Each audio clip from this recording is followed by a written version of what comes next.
ಮುಲ್ಕಿ ವೆಂಕಟರಮಣ ದೇವಾಲಯ ಕರಾವಳಿಯ ಪವಿತ್ರ ತೀರ್ಥಕ್ಷೇತ್ರ.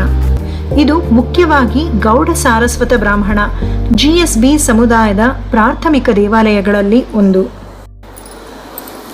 ಶಾಂಭವಿ ನದಿಯ ತೀರದಲ್ಲಿ ನೆಲೆಸಿರುವ ಮುಲ್ಕಿ, ಇದರ ಪೂರ್ವ ಭಾಗದಲ್ಲಿ ಪೂರ್ವಾಭಿಮುಖವಾಗಿ ಅಲಂಕರಿಸಿಕೊಂಡಿರುವುದು ಅತ್ಯಂತ ಪ್ರಸಿದ್ಧ ಶ್ರೀ ವೆಂಕಟರಮಣ ದೇವಸ್ಥಾನ.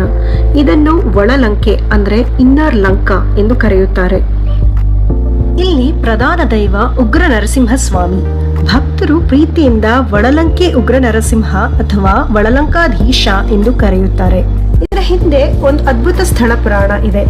ಆಂಜನೇಯ ಸ್ವಾಮಿ ಸಂಜೀವನಿ ಪರ್ವತವನ್ನು ಹೊತ್ತು ಹಿಂತಿರುಗುವಾಗ ಈ ಸುಂದರ ಪ್ರದೇಶವನ್ನು ಲಂಕೆ ಎಂದು ಭ್ರಮಿಸಿ ಇಳಿಯಲು ಪ್ರಾರಂಭಿಸಿದ್ರು.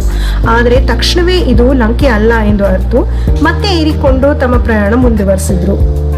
ಆದ್ರಿಂದಲೇ ಈ ಪ್ರದೇಶಕ್ಕೆ ಒಳಲಂಕೆ ಎಂದು ಹೆಸರು.